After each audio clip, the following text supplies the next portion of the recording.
sino que también tienen la función de vigilar y denunciar cualquier intromisión o ilegalidad en todo este proceso.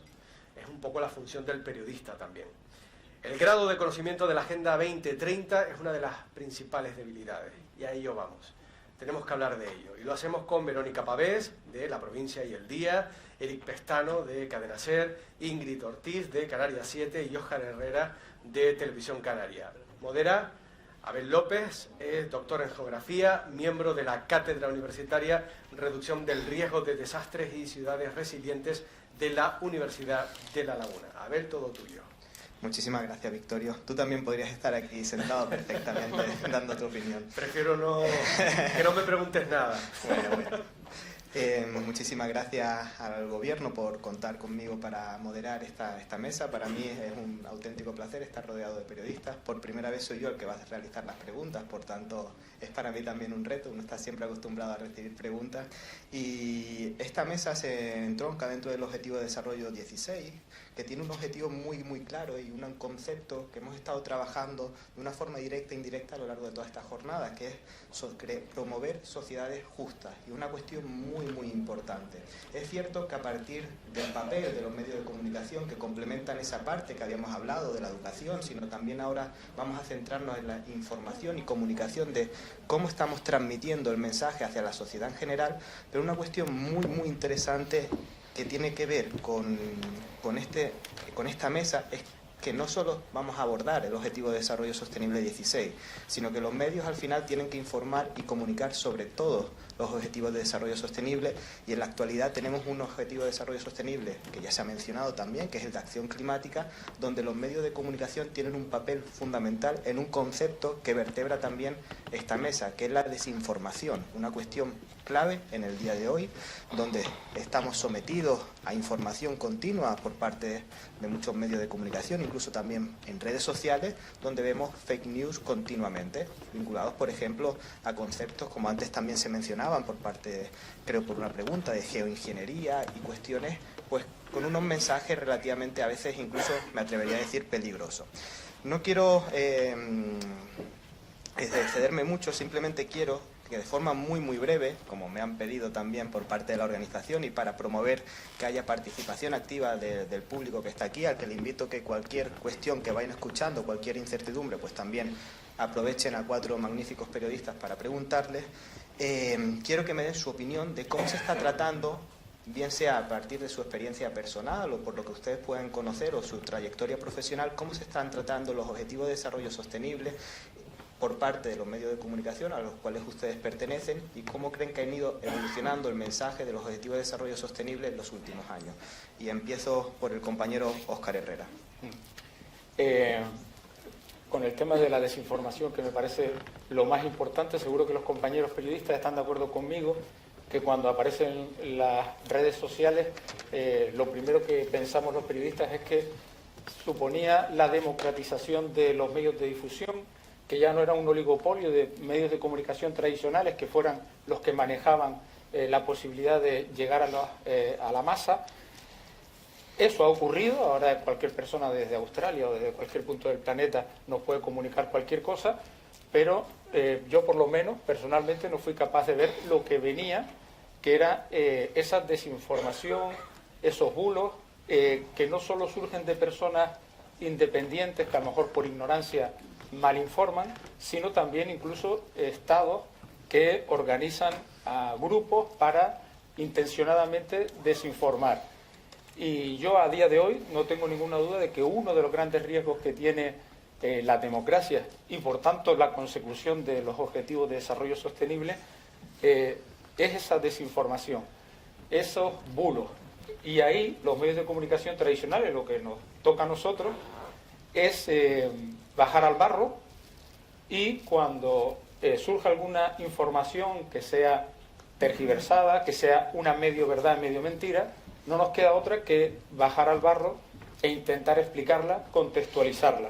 Y todo con información veraz, con información clara, contextualizada, y con un solo aviso que lo voy a dejar encima de la mesa: también ser conscientes de que no podemos tener una actitud paternalista con la población, sino que si hay información que tal vez ponga en cuestión algunos de los objetivos de desarrollo sostenible, también la tenemos que dar, porque si no la damos nosotros contextualizada, lo van a hacer las redes sociales o las personas que van a las redes sociales y lo van a manipular, lo van a tergiversar o van a dar solo una parte que les interesa. Por lo tanto, es obligación de los medios de comunicación, tanto escritos como radio y televisión, y también los medios en Internet, entrar al barro y cualquier información aclararla, contextualizarla, porque es la manera de ganarnos la credibilidad frente a las redes sociales.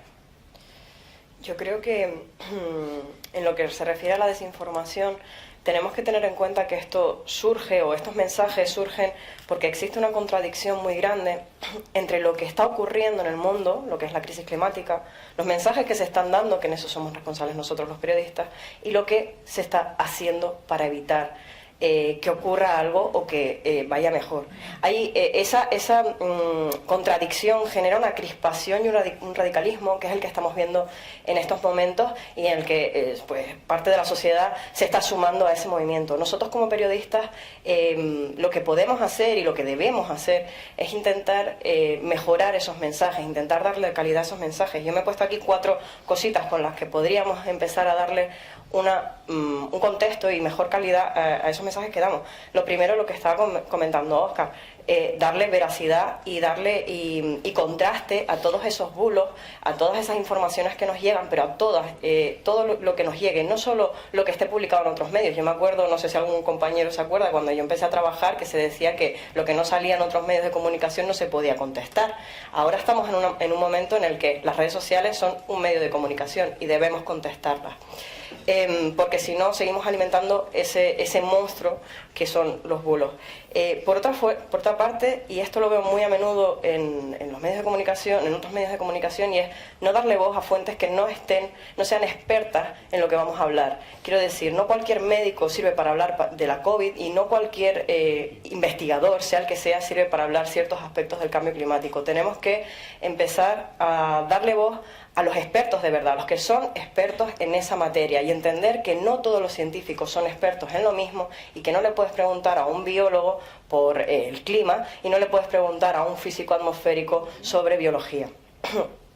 También, y esto también es una responsabilidad nuestra, tenemos que empezar a dar mensajes que no sean tan catastróficos. Es verdad que venden muchísimo, que son muy buenos, que lo lee todo el mundo, pero esto lo que hace es que la gente con el tiempo se desvincule del mensaje de la acción climática. En este caso hablo de la acción climática porque lo ha mencionado Abel y porque básicamente es lo que vertebra, el cambio climático vertebra prácticamente todos los ODS. Entonces, tenemos que empezar a dar mensajes que pueden no ser positivos en sí, pero sí de acciones que se estén dando, de cosas buenas que se estén haciendo, y no solo del mensaje catastrofista de nos vamos a morir en 2050. Tenemos que empezar a ver también esas acciones para que también para que esa gente también sienta un interés por sumarse al movimiento de la acción climática. Y por último, ya como último, es un fenómeno, el cambio climático es un fenómeno que se interrelaciona, como hemos dicho, con todo. Y por tanto, todo se puede explicar con respecto al cambio climático. Si ocurre algo en el cambio climático o conciencia, si ocurre algo cerca de nosotros, tendremos que intentar explicarle, darle contexto, porque eso a la gente lo entiende.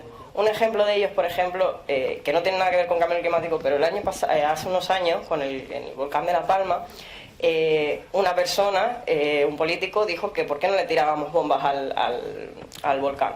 Pues vamos a explicarle por qué no se pueden tirar bombas, por qué se ha hecho una ciencia, y de dónde viene eso, que a lo mejor alguien puede pensar, es que es una locura. Bueno, esto viene de una ciencia que se hizo en un momento concreto y no funcionó.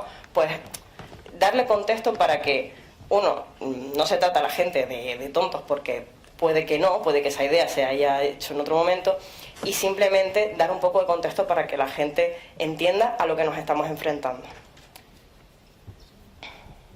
Yo creo que para combatir la desinformación en los tiempos que están viniendo ahora, que estamos cada día en las redacciones, cuando despertamos por la mañana y hasta que nos acostamos por la noche, que vemos mensajes constantes, vamos con una rapidez absolutamente inabarcable, no solamente para consumir la información, sino también para gestionar los contenidos, repartirlos, procesarlos contextualizarlos y luego después difundirlos, nos encontramos cada vez con, sobre todo en las versiones digitales de los medios de comunicación, con supuestas informaciones de 2 párrafos, de un párrafo, incluso de una línea en ocasiones, porque las empresas informativas están sobre todo pensando en conseguir atrapar y acaparar las audiencias digitales que ya han conseguido las redes sociales. Es mucho más fácil a través de las redes sociales, porque está disponible para todo el mundo, generar unos mensajes, y cuesta más consumir la posición contraria, que seguramente es la que nosotros aquí pues no nos guste leer y por lo tanto no nos guste leer, no nos guste escuchar, no nos guste ver, y por lo tanto la ignoramos, nos quedamos con el mensaje, con el titular, muchas veces una captura de pantalla, que esto es una cosa extraordinaria que se ha puesto muy de moda, compartir informaciones de medios de comunicación a base de capturas de pantallas en las redes sociales, un titular que muchas veces no se corresponde ni siquiera con el titular que está en el interior. Ya hemos llegado hasta ese extremo. Yo creo que para combatir eso, lo primero que tenemos que hacer es crear una conciencia editorial previa, como equipo. Porque las batallas en los medios de comunicación no se pueden hacer a base de firmas. Es verdad que a todos nos encanta, y seguramente tenemos muchos periodistas de referencia que nos gusta porque dicen lo que nosotros pensamos y lo refuerza, y nos encanta. Pues seguramente ese es al que menos tenemos que leer, y tenemos que leer el conjunto, porque quedarnos en un titular y quedarnos en una portada de un periódico y quedarnos en la primera información o en el clip de Antena 3 que nos llegó ayer a través del WhatsApp y demás, está contribuyendo sencillamente a que ignoremos las realidades, por lo menos desde otros puntos de vista que seguramente nos invitarán luego a una reflexión más sosegada sobre los temas. Y decía antes que es más importante el equipo y una reflexión editorial previa, porque, por ejemplo, en el caso de Vero, eres una absoluta referencia en los medios de comunicación con respecto a los asuntos científicos, medioambientales, y además los has pasado al primer plano, yo considero político. Has conseguido que esa clase de temas sean asuntos políticos. La política, la información entendida desde el punto de vista de la política, no se refiere a precisamente lo que está pasando hoy, por ejemplo, en el Congreso, que eso es una parte. Los asuntos políticos son los que abarcan a la sociedad y nos implican como sociedad. Por lo tanto, elevarlo a la sección de política, temas como el cambio climático, las desigualdades, las vulnerabilidades sociales, hasta el punto de que eso pueda desplazar en una portada de un periódico, en la apertura de un informativo, de un programa por la mañana, en la radio, en la tele a mediodía o por la noche, antes que, por ejemplo, Pedro Sánchez, vamos a poner el ejemplo porque estamos en este día hoy, forma parte de un proceso de conciencia editorial previo muy trabajado, y tiene que ser estructural. Un redactor no se puede plantear la lucha por su cuenta. Por lo tanto, en el caso, por ejemplo, de Prisa y del SER, eso fue un debate que se llevó y se constató y se confirmó por escrito en el año 2022. No, perdón, en el año 2020. Y se elaboró luego, en el año 2022, un programa que define exactamente unas líneas estratégicas sobre las que se basa cualquier clase de información que se escuchen, que lean o que vean en Prisa. Porque se identificaron, a base de preguntar a la redacción, a base de preguntar a la dirección, se identificaron algunas claves muy preocupantes. Por ejemplo, leo simplemente la primera y la segunda. La libertad de expresión debe ser una de las líneas estratégicas para basar las informaciones en Prisa. Y la segunda, la educación y la inclusión debe ser también una de las líneas básicas en todas las informaciones, atravesado por la integridad ética y el desarrollo del talento como clave también interna. Bueno, pues son más las cuestiones que se plantearon en ese informe que se está desarrollando.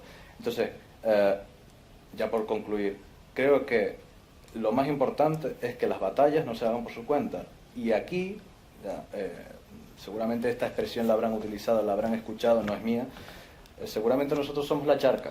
La charca es el microespacio, micromundo que se cree el absoluto universo de lo que está ocurriendo, pero seguramente de esta sala para afuera del Museo Elder, ahí detrás, en las obras que se están haciendo en la Metro Guagua, en un poco más abajo en Ginamar o lo que sea, nadie está pensando en los ODS ni tan siquiera saben lo que son los ODS, porque la gente lo que está pensando es en tener 500 euros más al mes para poder comer. Y eso es una de las realidades que tenemos que todos los días combatir a través de los medios de comunicación, pero a través de una estrategia que permita llegar en las redes sociales, porque es un canal que nunca, con un público que nunca va a consumir otra clase de soportes digitales. Tenemos que adaptarnos a ese lenguaje, tenemos que adaptar cómo captar su atención para luego lo que se encuentren detrás, nos guste o no nos guste, sea una información veraz que contribuya al desarrollo y al conocimiento de la persona que lo consume. Yo voy a intentar ser breve porque la verdad que en este punto yo creo que hay pocas diferencias entre... Es un debate que siempre tenemos también nosotros entre compañeros, los periodistas, cómo comunicar mejor, cómo combatir la desinformación. Y estoy segura que aquí no vamos a descubrir la pólvora, al final todo se reduce a volver a las bases del periodismo, que es contrastar la información, contextualizar la información y en definitiva hacer información de calidad. Y yo creo que lo que dice Eric es un asunto bastante controvertido, lo de que sea un cambio estructural, porque yo creo que sí que también estamos en un momento en el que las empresas informativas se han dado cuenta de que, sobre todo en el ámbito de Internet, que es el que más que me muevo yo, ya no vale con el clickbait, que se ha visto en muchos medios de comunicación, ya no vale con los vídeos virales, solamente porque al final no dejan de ser empresas y no dejan de mirar unos resultados y unos números, y al final nosotros como periodistas pues también en cierta manera pues estamos en esa dinámica metidos.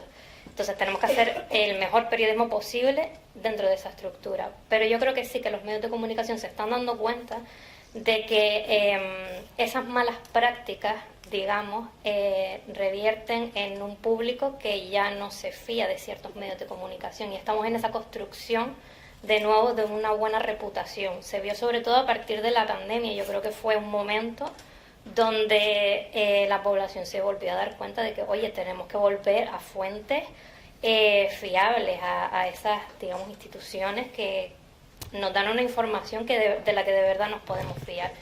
Y en ese ámbito estamos. Y dentro del ámbito periodístico también los compañeros pues nos aliamos en intentar alcanzar esos objetivos de desarrollo, en cosas tan sencillas como si vamos a elaborar una información, pues intentar hablar de expertos y de expertas y conseguir pues esa igualdad. Que si vamos a tratar temas como por ejemplo la inmigración, que a mí particularmente es un tema que me interesa mucho, ese goteo, por ejemplo, de hoy llega una patera con 34 personas, mañana llegan 2 pateras con 110, la gente se insensibiliza muchas veces a cierto tipo de informaciones, y nosotros como periodistas tenemos que buscar cómo llegar a la población contextualizando. Quizás a lo mejor no es tan interesante que llegan 3 pateras, sino por qué están llegando 80, cuántas han llegado, si se está gestionando a nivel político eso o no, por ejemplo, y todo el contexto que se realiza alrededor, o hablando de la acción climática, que hace 2 días me parece se salió el sociobarómetro, la mitad de la población no está preocupada por los efectos del cambio climático, la mitad de los canarios. Oye, pues quizás como periodistas tenemos que buscar otras estrategias, ser pejigueras en ese sentido, para que la información llegue y cale en la población. Muchísimas gracias a los 4. Me la has dejado votando, Ingrid, para una pregunta, enlazarla con una pregunta del público muy interesante, que también quiero, ya que tú has dado tu opinión, igual el resto de compañeros pueden aportar su perspectiva sobre este aspecto. Tú hablabas el concepto de cómo la sociedad, cuando es muy recurrente la información, por ejemplo la inmigración, pero lo podemos también hacer extensivo al cambio climático, que prácticamente día a día tenemos información, y siempre o casi siempre suele ser información pues no muy halagüeña desde las perspectivas que tenemos, no solo en el ámbito global, sino también en el ámbito canario. ¿Cómo combatir esa insensibilización que va teniendo la gente hacia esos temas que son muy importantes a nivel global y a nivel canario, pero que no va siendo su prioridad en su día a día, lo que comentaba Eric. Hay otros problemas de base mucho más importantes que el cambio climático en nuestro día a día. Y eso está muy vinculado con lo que hablábamos antes durante la jornada, la desigualdad, que es un factor clave en la lucha frente al cambio climático, y la justicia climática también, no solo interterritorial, sino a través también a nivel global. Y eso es una cuestión interesante. Y si quieren apuntar o complementar lo que decía Ingrid, no sé. Yo creo que para humanizar, soy muy breve, yo creo que para humanizar las informaciones lo que tenemos que hacer es contar historias con nombres y apellidos, las ODS con nombre y apellido. O sea, es que yo creo que es un gran acierto. Voy a poner un ejemplo súper frío. Cuando recibimos un mail en nuestros corporativos, en los personales, si ese mail está dirigido a nosotros, aunque sea un bot el que lo haya hecho, pero si pone nuestro nombre, prestamos mucha más atención que eso es un mail genérico que seguramente ni siquiera lo abramos. Bueno, con las informaciones, entiendan los márgenes en los que estoy comparando esto, pero con las informaciones ocurre lo mismo. Contar las historias hace que quien la consuma, las historias de alguien con nombre y apellidos, hace que quien la consuma pueda sentirse identificado en un momento dado. Y yo creo que esa debe ser una de las claves, porque vamos desde el caso particular, ampliamos el espectro y vemos una casuística que es mucho mayor, y al final conseguimos una serie de soluciones o exponemos una serie de problemas. No siempre estamos aquí para contar un final feliz, no siempre tenemos una solución que nos alegre a todos, pero sí que abrimos un abanico de reflexión sobre una serie de problemas que a lo mejor hasta ahora, hasta ese momento, ese caso particular con nombre y apellidos, pues no lo habíamos reflexionado. Sí, estamos un poco hablando de nuevo de las bases del periodismo, ¿no? De contar historias, pero ¿por qué la hemos perdido? Es que la cosa es irnos más atrás. ¿Y por qué hemos perdido el contar historias? Pues porque hemos pasado por una situación de precarización totalmente de nuestra profesión, que ha llevado a que tomemos medidas más sencillas para realizar nuestro trabajo. ¿Y qué es más sencillo que buscar una historia? Poner datos. Muchas veces, ¿no? Buscas los datos, nos ha pasado con el COVID, era mucho más fácil coger los datos del gobierno de Canarias que buscar una historia, que buscar a la persona que había tenido un COVID, a la persona que estaba sufriendo COVID persistente. Y lo mismo ocurre con el cambio climático. A lo mejor es más fácil decir que se han perdido no sé cuántos dineros en un delta, por ejemplo, aunque eso es un estudio, que a lo mejor ir a ver los efectos que ha llevado al campo, ¿no? ¿Por qué la agricultura está en esta situación? Entonces, lo que tenemos que hacer y lo que ahora nos toca desde esta generación de periodistas es retomar esos valores que son las bases con las que se sienta el periodismo, que es contar historias, y así es como vamos a recuperar a la gente, creo yo. Sí, sí. Solo quería hacer, Oscar, un apuntillo. Es que también hay otro factor, hay otro elemento que yo incorporaría al punto de partida de los periodistas que ahora están intentando retomar esas bases, que es que hace no mucho tiempo los gabinetes de comunicación no eran tan fuertes como son ahora. Los gabinetes de comunicación se cobran mucho dinero, es mucho más fácil porque la información está dirigida, no es información, es simplemente propaganda, y eso...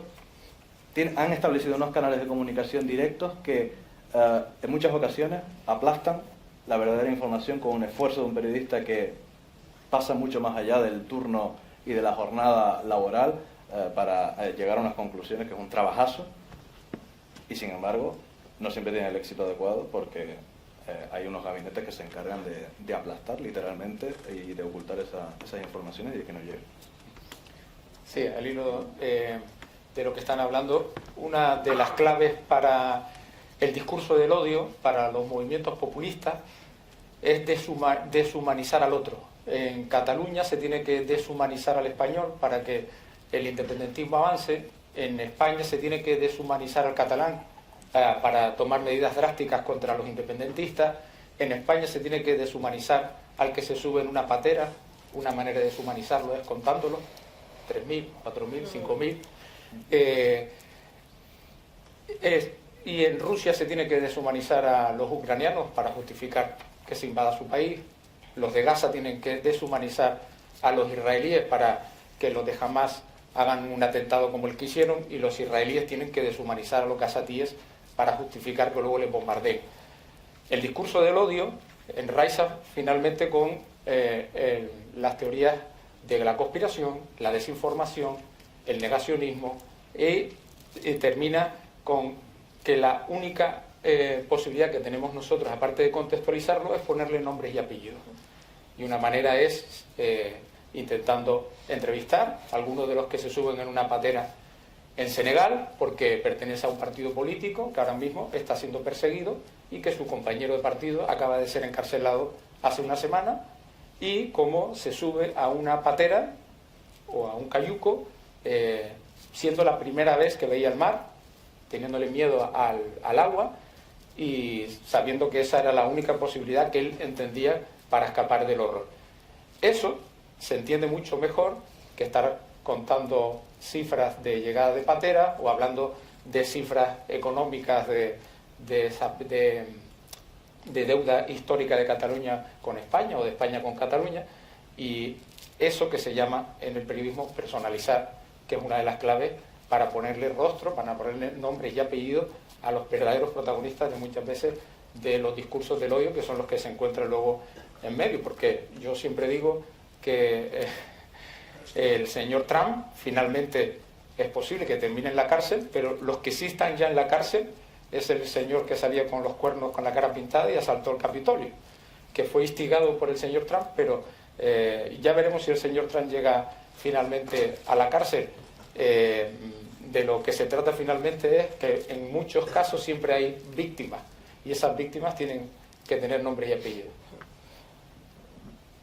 Muchísimas gracias a los tres. Quiero seguir con la idea que comentaba al inicio. Creo que la gran parte de ustedes, tanto Óscar como Verónica y Eric también, comentaba sobre la importancia de la veracidad frente a esa desinformación. Muchas veces comentaban, introducían la parte de los medios sociales, como también ha ampliado el espectro de medios de comunicación y para también combatir eso.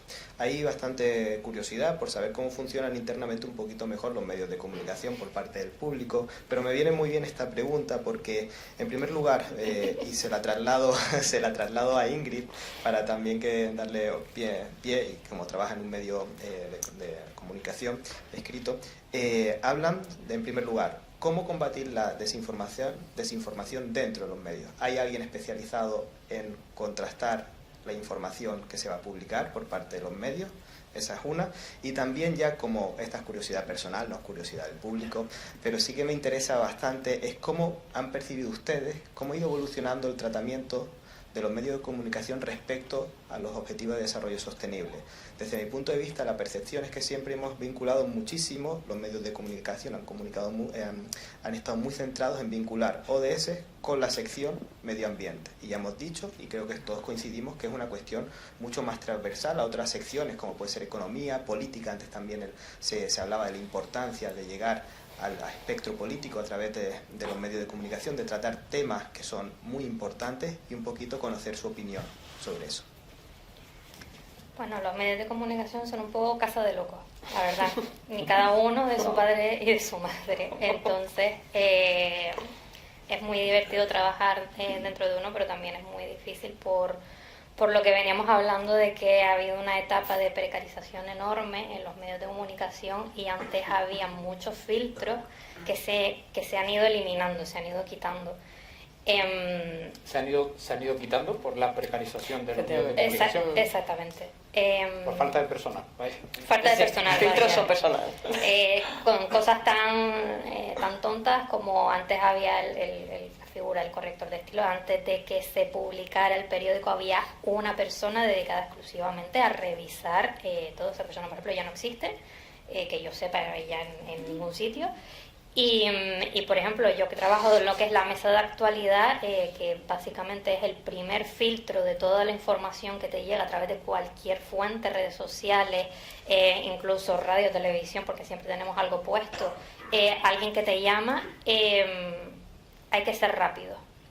Y eso muchas veces tenemos que hacer el ejercicio de decir, oye, rápido sí, pero es mejor esperar 5 minutos, 10 minutos y elaborar la información de una manera un poco más contextualizada y llamar a quien tenga que llamar antes de lanzarla, que es algo que no siempre se ha hecho de aquí hacia atrás, y es lo que estaba hablando antes, de intentar reforzar esas bases del periodismo para intentar reconstruir esa reputación.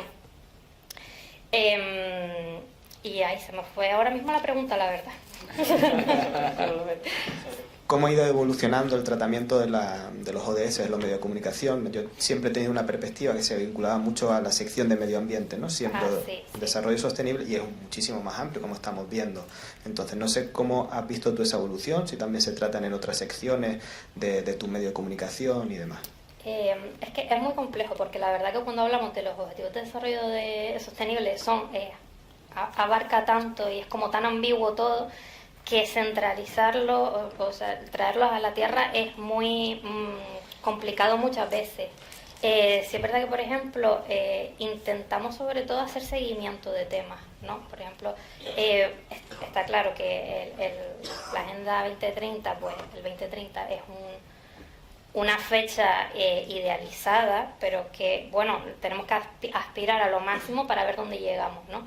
Y en esas metas a corto plazo que se proponen, pues tenemos también como que recordar esas metas muchas veces, ¿no? A los dirigentes, a los expertos, oye, están estas metas, se están cumpliendo o no, y fiscalizar en ese sentido.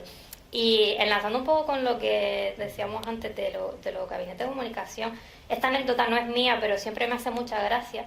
Es de un compañero que me estaba haciendo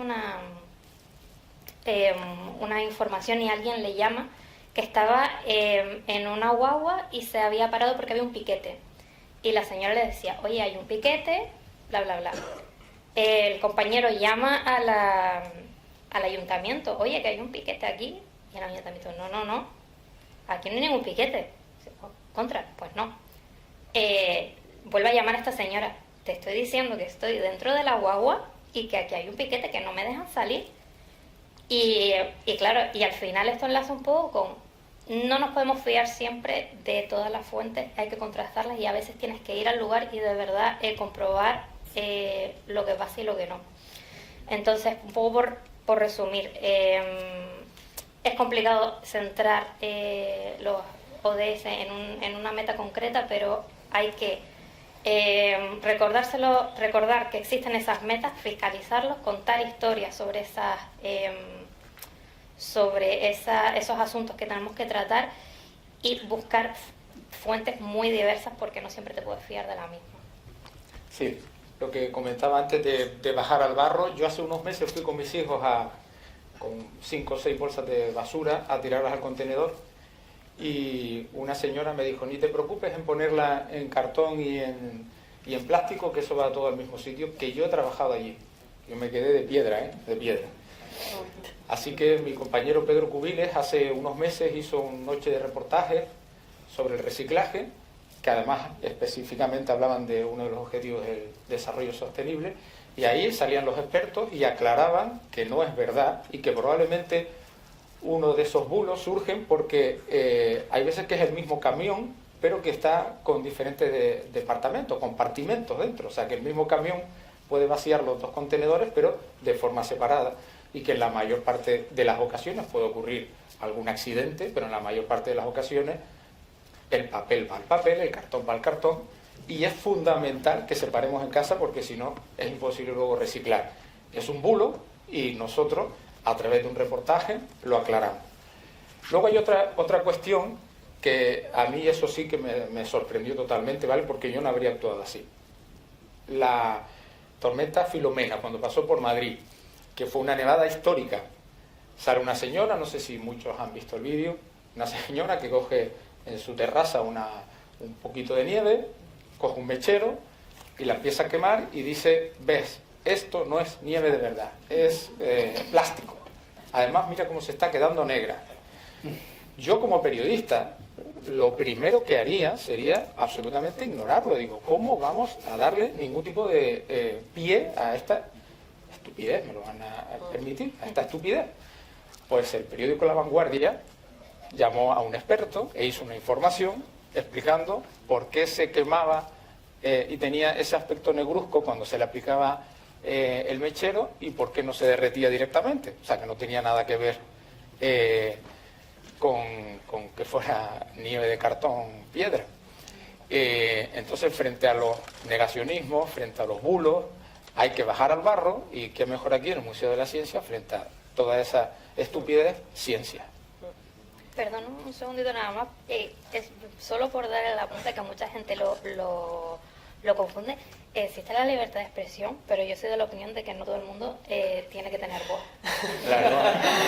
y que no se la tenemos que dar a través de nuestra plataforma. Ese va a ser el gran desafío del futuro, va a ser ese, que haya algún tipo de acuerdo internacional para que haya algún coto a la libertad de expresión, porque no son tonterías. Cuando hay personas que no se han vacunado contra la COVID-19 porque piensan que le han introducido un microchip en la sangre, y muchas de esas personas han muerto. Y yo llegué a hacer una información en informativos de Televisión Canaria en la que nos hablaban los enfermeros de que algunas personas, justo antes de tener que llevarlos a la UCI, se arrepentían de no haberse vacunado. Con lo cual no son tonterías, y ante eso los gobiernos tienen que tener posibilidad de hacer algo. No se puede permitir que la gente, un señor con una bata blanca, aparezca diciendo que es un microchip para tenernos localizados en todo momento. O sea, las redes sociales tienen que tener coto porque los efectos son brutales. Yo no sé si las redes sociales tienen que tener el coto regulado a través de los medios de comunicación. Yo creo que las redes sociales lo que están haciendo es demostrar que la gente es gilipollas. O sea, simplemente, y lo exponen públicamente, porque antes a lo mejor le hacíamos una conversación de bar y decía, y te ibas a casa diciendo, vaya barbaridades ha dicho este tío, pero es que ahora se lo contamos a miles de personas al mismo tiempo, ¿no? Bueno, yo con respecto a la libertad, al margen de las bromas, la libertad de expresión, yo sí que creo que tampoco habría que ponerle coto ni nada que se le parezca, sino más bien... volvemos al inicio del debate, sí, con redacciones sólidas, con periodistas solventes, formados y demás, yo creo que se pueden aplicar unos filtros bastante considerables para que luego después el producto final sea el adecuado. Una cosita solo. Sí, El problema es que la gente que tiene 25 años no ve la tele, no escucha la radio, no lee los periódicos. Pero los medios sí han sido capaces de llegar a las redes, o por lo menos hay Están empezando hay que hacer adaptar el mensaje. Hay que hacer un esfuerzo por adaptarse a las plataformas. Sí, pues a ver, si la gente está en TikTok, vamos a TikTok. Si la gente está en Instagram, vamos a Instagram. Si la gente está donde esté, vamos donde esté, porque nosotros lo que damos es información. Da igual en qué plataforma lo demos, somos informadores, contamos historias, da igual donde las contemos. Quería contar también una cosita nada más, que es sobre el tema de la verificación, que al hilo de una cosa que dijo Ingrid, y es que a veces hay fuentes que también malinterpretan, bueno, y lo dijo Oscar, también malinterpretan la realidad. Quiero decir, que ven cosas y piensan que son algunas cosas y a lo mejor son otras. Yo me acuerdo, y esto es un ejemplo que me acuerdo muy bien, en la crisis del COVID, cuando estaba empezando, fue una ambulancia al Hospital Universitario de Canarias, una ambulancia, y los chicos salieron con el EPI, los enfermeros. Bueno, se empezó un bulo de que, claro, de que había llegado un caso de coronavirus, bueno, el desastre, todavía no habían casos de coronavirus, no era normal. Entonces, qué desastre, mira, ya está llegando, nos lo están ocultando. Era un niño con una meningitis, ¿vale? Entonces, quiero decir, la gente también ve cosas y supone que son unas cosas, te lo cuentan como si fuera verdad, y no es así. Entonces nosotros, que somos periodistas, tenemos que intentar filtrar toda esa información para que no llegue a los medios, porque la cosa es que no llegue a donde estamos, porque nosotros somos los que damos esa credibilidad. Si nosotros no aportamos esa credibilidad, tenemos que diferenciarnos de las redes sociales, pero estando también en las redes sociales. Hay una cosa que decía Ingrid antes que me parece súper importante, que es estar en los sitios. O sea, tú vas a los sitios, hay un género fantástico que es el de la crónica, donde tú, viendo una serie de acontecimientos, verificando lo que tienes que verificar y demás, luego después generas un producto informativo en el soporte que sea, bajo los filtros de profesionalidad y, por supuesto, de la honestidad que tienen que deberían tener todos los periodistas. Recuerdo, antes del inicio estamos hablando del 2020, me parece, ¿no? Antes de que empezaran a llegar de nuevo personas migrantes y se crearan los espacios de acogida que instaló en el Plan Canarias famoso el Ministerio de Migraciones en La Laguna, las canteras y las raíces, lo que hicimos mientras estaban preparando el cuartel de las raíces, que estaban en un estado realmente lamentable, fuimos a ver qué es lo que estaban haciendo. Fuimos a ver las obras, describimos, documentamos, comprobamos que lo que estaba, las instalaciones que es donde se iban a meter a miles de personas, 2000 y pico personas, era lamentable, sencillamente. Y bueno, pues eso lo escribimos. Entre otros objetos, vamos a decirlo así, que caracterizaban esas instalaciones antes de la adaptación de esas instalaciones, eran unas concertinas, famosas concertinas de Ceuta y de Melilla, que nos hemos puesto el grito en el cielo y tal. Bueno, pues eso estaba instalado ahí porque eran instalaciones militares abandonadas en una zona de campo, de bosque, por el que no pasaba casi nadie, y bueno, pues los militares y defensa tenían sus cosas ahí abandonadas y ahí estaban.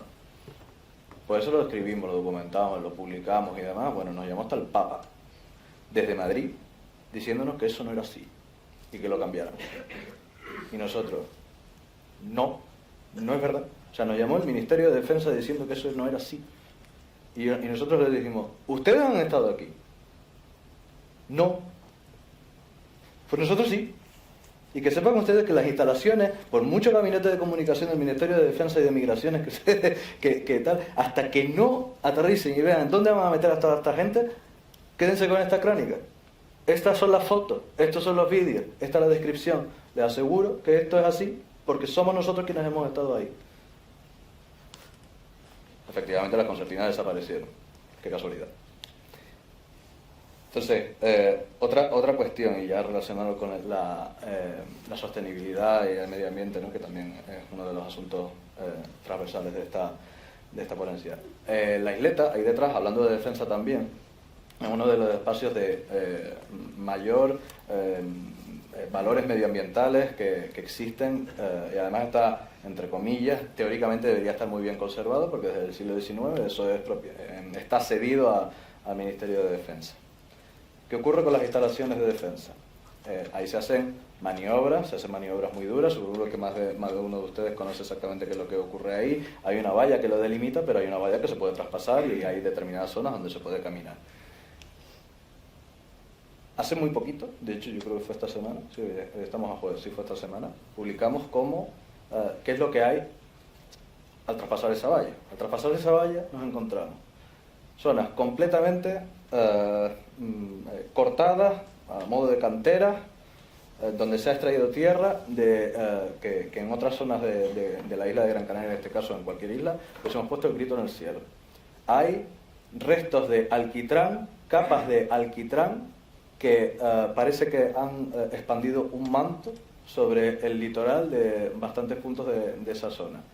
Hay capas de tierra, de relleno, que tienen 7-6 metros de altura, donde antes había instalaciones de todo tipo, inmuebles de todo tipo, para diferentes cuestiones. Ahí hay zonas de tiro que enfocan hacia el mar, que es una de las zonas de mayores concentración de cetáceos que hay en la isla de Gran Canaria, y donde disparan con fuego real hacia el mar, hasta el punto de que las navieras tienen advertido que no pueden pasar de determinado punto al girar por la isleta para detrás, porque ahí hay fuego real.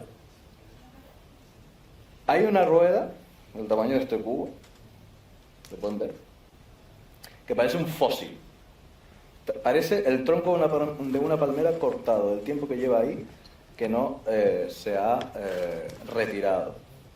Hay pistas por todos lados, llenas de asfalto, en paisajes que se supone que que debería estar protegido. En fin, lo que quiero decir con esto es que la realidad filtrada a través de los medios de comunicación y a través de los periodistas, y a través de su sensibilidad y de su honestidad, suele molestar, y esto molesta mucho, pero eso también forma parte de la realidad y tenemos el deber de exponerla también. Denunciar eso es contribuir a los objetivos de desarrollo sostenible. Por supuesto, muchísimas gracias a los cuatro, y estoy totalmente convencido de que la única forma también de llegar y poder hacer una consecución de estos objetivos de desarrollo sostenible sobre los que estamos hablando es con el apoyo de los medios de comunicación, tanto para la información, concienciación y, por qué no, también para trabajar la educación de nuestra sociedad. Muchísimas gracias a los cuatro.